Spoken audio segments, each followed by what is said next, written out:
A local man says he invested more than $800,000 in cryptocurrency, only to find out it was a scam. He says the feds have found his money, but the funds are still frozen. He doesn't have access to them. I worked 3 months on this story for 10 Investigates, trying to track down the money and make sure others don't get duped by this scam.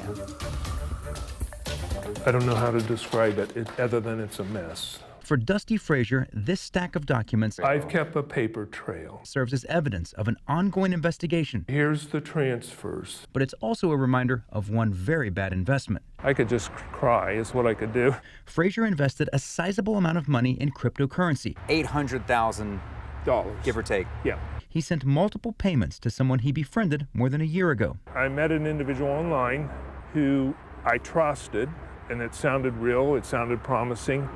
And he said, do you want to make some more money? But things quickly took a turn for the worse. Frazier was told he had to keep investing or risk losing everything. You get so far in it that you can't get out of it. That's when he realized the whole thing was a scam and that $800,000 was gone. I remember at the end, I said to him, I said, you have taken everything away from me. And I told him, I said, I feel like I could commit suicide, and he said, go ahead. He just started laughing at me on the phone. Frazier reported everything to the authorities, who started investigating, and eventually he got some good news. Met with the Secret Service from Columbus, and we had a nice conversation, and he said, you're very lucky, we have your money. But Frazier says months went by and he never heard anything else. So I've reached out to BCI, which is Bureau of Criminal Investigations. He said, don't give up. Keep on the Secret Service. They'll eventually give your money back. So I've been waiting and waiting, and I thought, you know what, this needs some attention. That's when he reached out to 10 TV. So we did some investigating. First, reaching out to the Secret Service agent who told Frazier the money was secure. He corroborated Frazier's story, but asked to be left out of the report, suggesting we call the Columbus Division of the Secret Service. Hey, this is Jay Plyburn with 10 TV, calling in regard to a cryptocurrency scam. But they transferred us to the Cincinnati Division. Eventually, we reached out to the Knox County Sheriff's Department, where this was first reported. Messages were left for at least 4 different detectives, but that got us nowhere. After countless rounds of emails and phone calls to multiple agencies, we finally got connected to the Bureau of Criminal Investigation, who agreed to meet with us here at the Attorney General's office. We've been able to freeze and seize a lot of cryptocurrency and refund that money back to victims. Special Agent Supervisor Scott Stranahan was not able to give details about Frazier's case, but he did provide some helpful insight. Why does it take so long for people to get their money back once the funds are found? The cryptocurrency exchange could be based in another country. That country may not accept legal process from the United States of America. A legal process meaning a subpoena, a search warrant, a court order. They can just turn it away and say, we don't have to honor that because they're not based in the U.S. Meanwhile, Frazier is hoping for the best as he continues to wait. I work a 40-hour week. I'm 70 years old, and I should be retired and enjoying life. But I have to work. I just hope that we can get this resolved. So how can you avoid getting scammed? There are some red flags to watch out for. For starters, experts say be careful trusting someone you meet online, especially if they're offering investment opportunities. Also, watch out for anything that requires you to take immediate action, like sending them money. It can be embarrassing to fall victim to a scam like this, but the agent we spoke with says this happens all the time to people of all ages. The most important thing is making sure you report the scam as soon as possible, because the sooner law enforcement gets involved, the better chance you have of getting your money back. And we are certainly hoping we can get this guy's money back. So you're going to stay in touch? Staying in touch with everybody. He says he's heard the money is still in the United States. It's just a matter of, again, accessing those funds. And that's a lot of money to lose access to. Yes. A local man is making major waves in the world of anime after he created a TV series that got the green light and is premiering to a global audience today. The show is called Gabriel and the Guardians, and I had a chance to meet with the creator to learn more about this show and what inspired it. There is chaos in the mortal realm. Basically, it is the story of a celestial guardian who has to battle these chaos giants that are threatening creation in general. This is Jason Moody, the creator of Gabriel and the Guardians. The project began, he says, through his fascination with the book of Genesis. These are such cool stories. I want to start telling my kids, but I'm going to start drawing the characters. And it's almost as if you told Bible stories, but in the world of Lord of the Rings. He does not have a background as an animator. I'd been doing e-learning for JP Morgan Chase for 15 years. But he has been a self-proclaimed artist since he was a kid. I grew up with sketchbooks, laying in front of the TV, watching Saturday morning cartoons and drawing from the TV. However, art and Moody's love of comics was placed on the back burner until the pandemic hit. It was just me and my kids and my wife, and so I just started telling stories. After creating the characters, he started pitching his idea, calling and messaging people in the TV industry, and he admits he heard a lot of no's. And then eventually I got a yes. I got someone that was like, you know what, man, I'll look at this.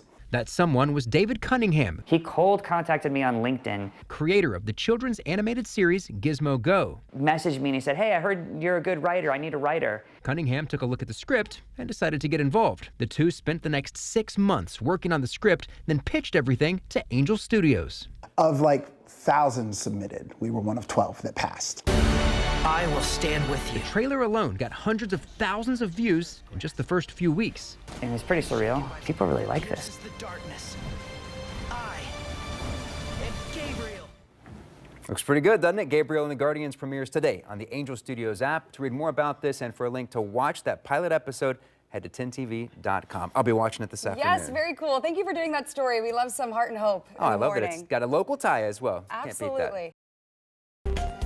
As part of our Boomtown coverage highlighting the growth of Central Ohio, we're focusing on a major new development in the arts. The Columbus Association for the Performing Arts, or CAPA, is gearing up for a multi-million-dollar renovation of a former church in downtown. And this morning, we're giving you a tour. This historic building in downtown Columbus was once filled with hymns and hallelujahs. We're in the former Central Presbyterian Church. Built in 1859, it's one of the longest standing structures in all of downtown. This is the oldest photo we have of this church. But after more than a decade of silence, 2011 was the last service. the Columbus Association for the Performing Arts is breathing new life into the space, We want to reopen it as a music venue. bringing in a multitude of different sounds while carefully preserving this unique piece of history. CAPA is raising money to transform the former church into a community event space. We're about $10 million towards our $14 million goal. Unlike CAPA's other theaters, this one will have a stage that moves. So we're calling it a performance platform. It could be in the middle of the room, it can be at the far end. So if someone wants to do a really intimate show with the platform in the middle, we can build a small platform in the middle and keep the rest of the floor open. Theater in the round, you might Theater call in it. the round, that's exactly right. How many can you put in that main space? For a standing room concert, 690. Where does that compare to the other? I mean, obviously it's falling short of the Ohio Theater in some of these places, but it's not the smallest of the venues, is it? No, it won't be the smallest. It fits in a gap where we have a deficit. The build-out involves a new HVAC system, even a rooftop bar, It reshapes the model of what it means to be in a CAPA venue. and many facets of the former church are staying in place, like the iconic stained glass window, Built here in Columbus by the Von Grichten Glass Studio. the chandeliers, We're going to put some LEDs in them. and parts of the original pipe organ, Our intention is to make them scenery. not to mention the building itself. Is it safe to say that this project is saving this structure? Absolutely, yeah. A developer wanted the property. Obviously, it's a marquee piece of land downtown. That did not sit right with the congregation, and they came to CAPA and asked us to develop a reuse plan and purchase the church from them. If all goes well, by fall of 2027, the same space that once lifted voices and worship will once again be filled with music, just a different kind. CAPA has a great history of rehabilitating historic buildings. This is part of our mission, and it's our way to give back to the city. CAPA hopes to start renovations before the end of the year, with opening night planned for fall of 2027. Once it finally opens, this will be CAPA's 6th historic space, all of them in downtown Columbus. For more Boomtown stories, visit 10tv.com. A new state-of-the-art kitchen and creative space is taking shape in Central Ohio. It'll serve as a production hub for immersive cooking retreats and culinary collaborations. And 10TV had a chance to tour the space before anyone else. This is a national sport for us. Doesn't matter what the weather is, you want to go outside. It's a beautiful day. This is Ryan Fay. We were fortunate enough to buy an 1832 farmhouse. And this is where he works. You're in the middle of Pickerington Ponds. He recently moved back home to Central Ohio. I'm just happy to be back in the community. After being gone for 30 years. We are living in Los Angeles, California. We decided that it would be a good idea to finally move. If Fay looks familiar, it could be from his successful cooking show. An unexpected twist on grilled cheese. It's so good! His multiple appearances on national television. The Grill Dads, Mark and Fay. Yeah. Or Instagram, where his page, The Grill Dads, has more than 500,000 followers. We show you how to make everything inside the kitchen, outside the kitchen, because we have smoke, high heat, and flame. So we created a space here for creative people to come that want to learn how to grill. Now he's taking everything he's learned and teaching others.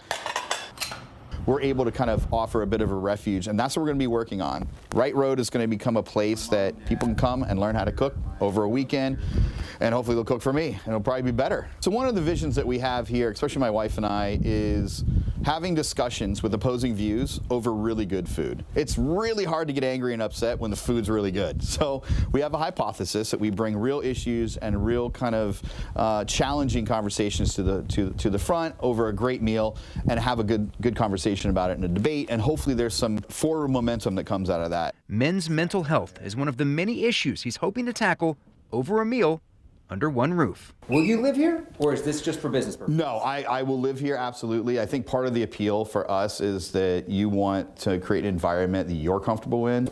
For people who like watching you grill, any hints you can give us about future competitions or cooking shows? It's going to be a really interesting route for us over the next 14 to 18 months, but we do have a couple shows that we're working on currently. Oh, that's sexy. That was a really good burger, too. The space isn't officially open yet, but Fay will be hosting small group experiences in the coming weeks. We will let you know when it's officially open for business.